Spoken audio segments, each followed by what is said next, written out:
Good morning. This is Ray with Spray Wash Academy and Spray Wash Exterior Cleaning in Tallahassee, Florida. I wanted to spend a little bit of time talking about bleach percentages. This seems to be an area where people get incredibly confused out there, and I wanted to give just a very basic primer to see if this helps understand.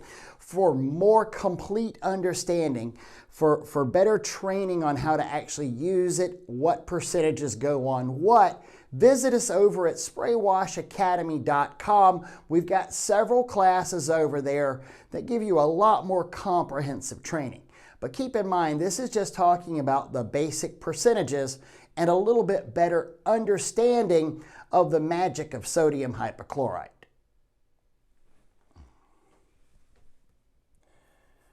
Sodium hypochlorite is also commonly referred to as SH in this industry, or sometimes even bleach. It's an algicide, it's a fungicide, it's a biocide, and it's a sanitizer.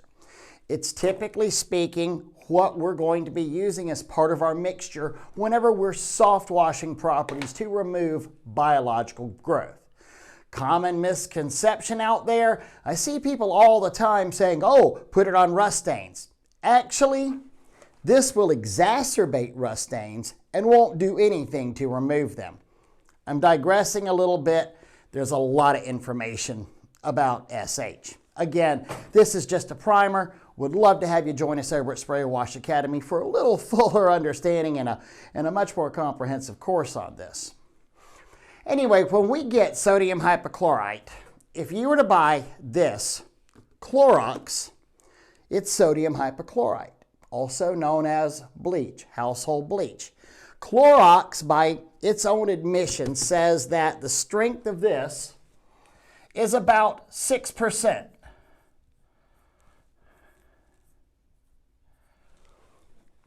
The concentrated the concentrated outdoor bleach is typically about 8.25%, 8.5%.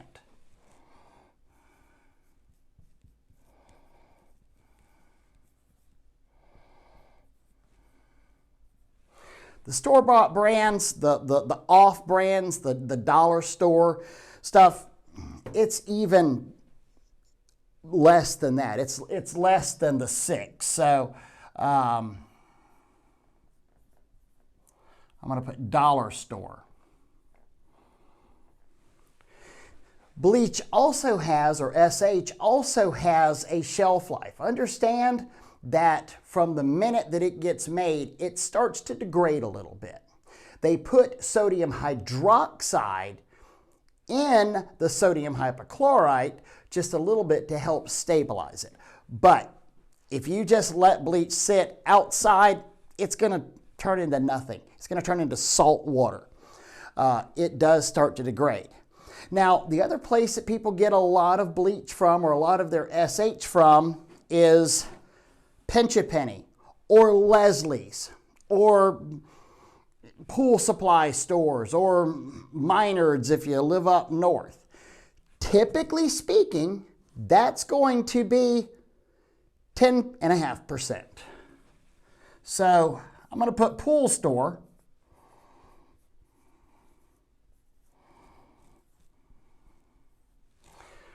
That's 10.5% from a pool store.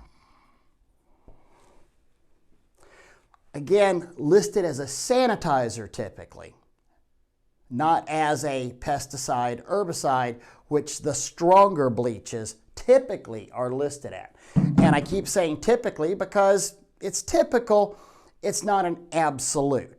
But these percentages are right on the money. We're talking about how it's listed with your SDS sheets. So now the big tank that I have out in back of my office, the 1,000-gallon tank that I get filled up once a week, that's a stronger bleach still. So my bulk, whenever I get it from the manufacturer, that's coming in at 12%, 12.5%. I have also seen bulk supplies at 15 to 17%. But so these are our raw numbers right here. We've got store-bought at 6%, outdoor at 8.5%, pool store 10.5%, and then the other bulk SH that I'm getting in that's not listed as a sanitizer, it's coming in 12.5%, and then sometimes you can find stuff that's 15 to 17. That stuff is really, really bad. I've talked to a couple people that have gotten it in by mistake over the years whenever their bulk supplier sent it to them, and it was a huge problem for them. It was just too strong, too fumy, really caused issues out there. So that's very, very rare to use that, and you really just wouldn't want to use it.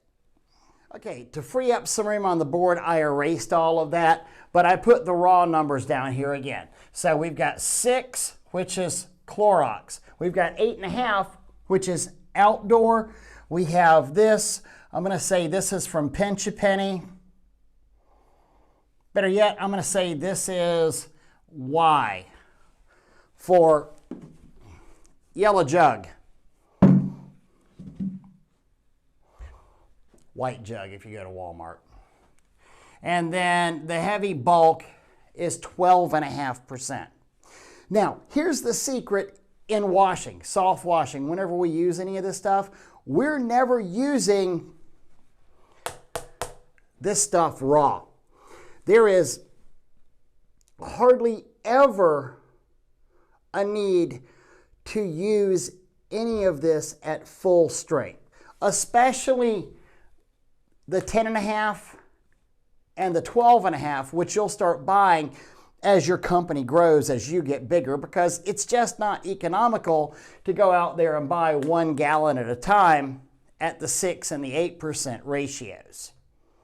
So you will start using more and more of the 10.5, 12.5%. You might have a little bit of really stubborn black dark stain somewhere, some really horrible algal growth that you would use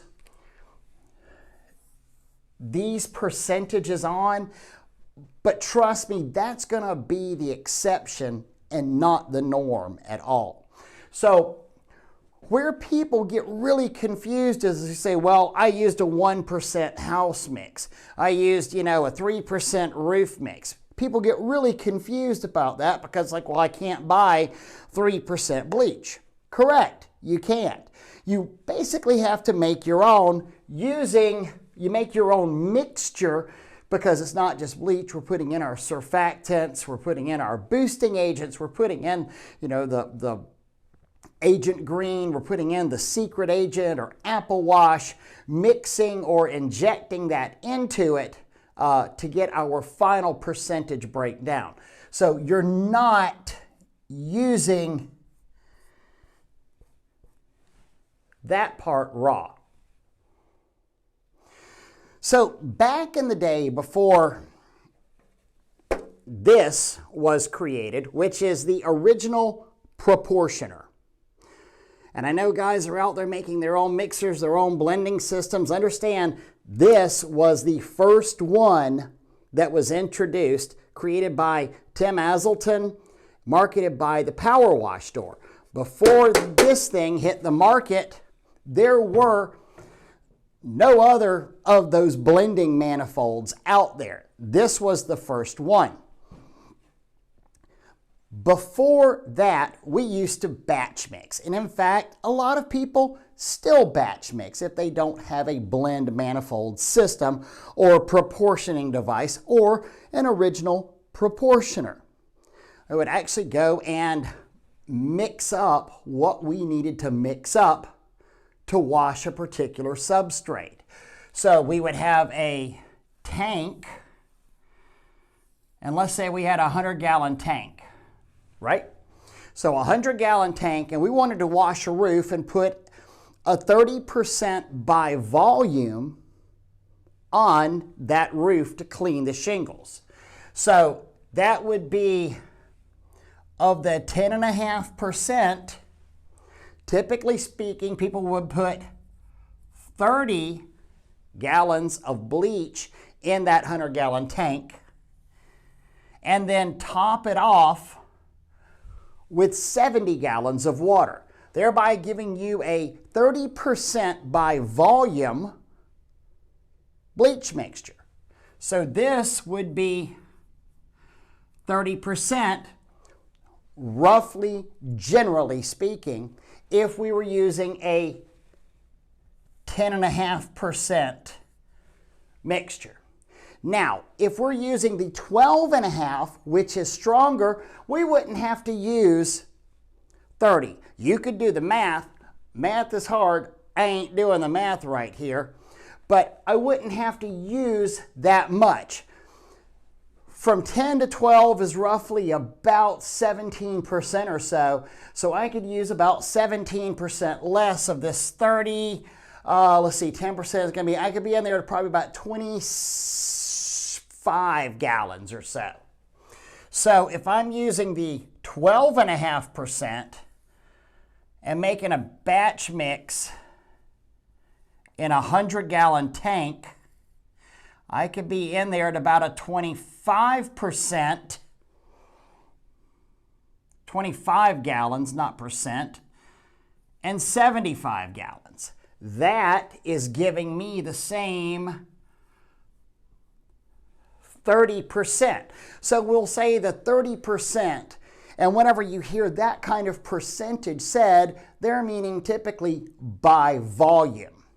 Now, part of the place where a lot of confusion starts there is when we start talking about active amounts of SH versus by volume of SH. And I'll talk about that as soon as I get done with my sip of coffee. All right, I readjusted the board and cleaned up some stuff over here to make us some more room. So to recap on here, if I'm using a 10.5% raw mix, I put 30 gallons of that in a jug, top it off with 70 gallons, I've now made a 30% mix. If I'm using the 12.5%, if I put about 25 gallons of that in a 100-gallon tank, top it off with 75 gallons of water, I'm still at roughly the same percentages here. So a lot of old timers will say, make me a 30% mix. Make me a 10% mix for a house. Therein lies a lot of confusion, because when we start talking about the active SH in there, the active amount, now in modern times, in post-proportioner times,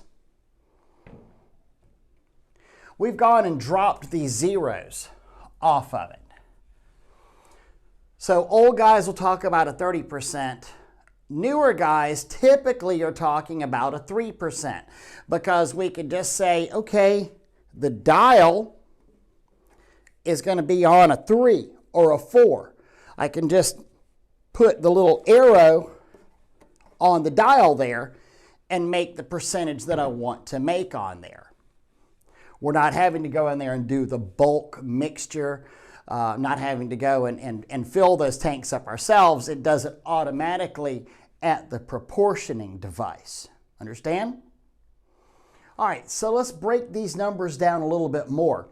If I'm going to go after this 30% mix using Clorox, that's at 6%.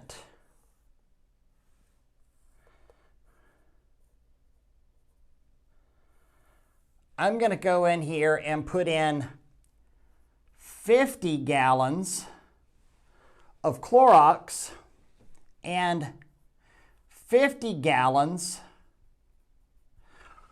of water. So that is going to give me a 100-gallon tank. That's going to give me roughly a 30% ratio as well by volume. So 50 gallons of a 6%, 30 gallons of a 10%, or about 25 gallons of a 12.5%. Is that getting a little bit clearer now? Now again, since we started using proportioning devices, we've really started dropping the zeros. If you're not batch mixing, you're just saying, well, you know what, these percentages work out kinda, at least ballpark wise. So a lot of guys that say a 30% mix or a 3% mix, they're using those numbers interchangeably. So I'm gonna use a 3% bleach solution on there. It's the same as a 30% solution on there. Now, the biggest problem where people are really getting into trouble, I had a phone call come in.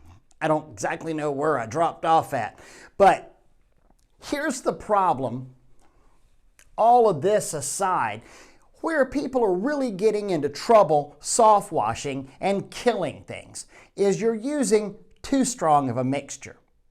Like I said earlier, this raw material, there's very, very rare few occurrences you'll ever use straight 10.5, 12.5, really even straight Clorox. It's just not needed. With the proper surfactant and the proper dwell time, it's going to do what you need to do without just going more and more chemical. And in fact, it's one of the things that we teach in our Spray Wash Academy classes and the plant and property class is judicious use of chemicals.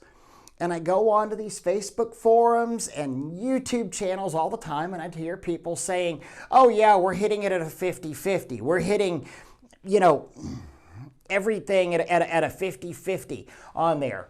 You know, a 50-50 of Clorox is still a roof strength mix. If you start putting roof strength mix on a lot of painted surfaces, on vinyl surfaces, on stucco, you're going to screw it up royally.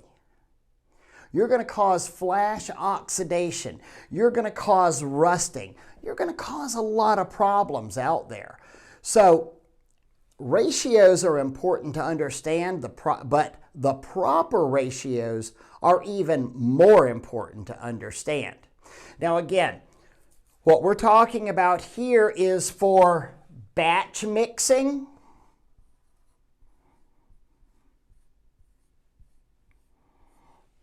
or for proportional use. These ratios are not the same for downstreaming. We'll have to deal with that in another video. Not the same for X-jetting. This is just for either making a batch mix or for using the original proportioner. And I can't really speak to the homemade proportioning devices because a lot of what is being peddled out there on the market is not using real live metering valves on there. So you actually have no idea what the percentage is that's coming out of the end of your pump. Guys, thank y'all very much for listening. I hope this helped explain the percentages a little bit out here. Again, less is better. Less is always better until you figure out how to control your mixture out there and what strengths you need. And by all means, get over to spraywashacademy.com. Think about taking some of our extended classes where we really get into the chemical nature of sodium hypochlorite and bleach. We get into the scientific sales. We get into understanding the proper ratios for all the different surfaces that we will wind up washing out there. It's really good information to have, and it's going to make you a more successful pressure washing company.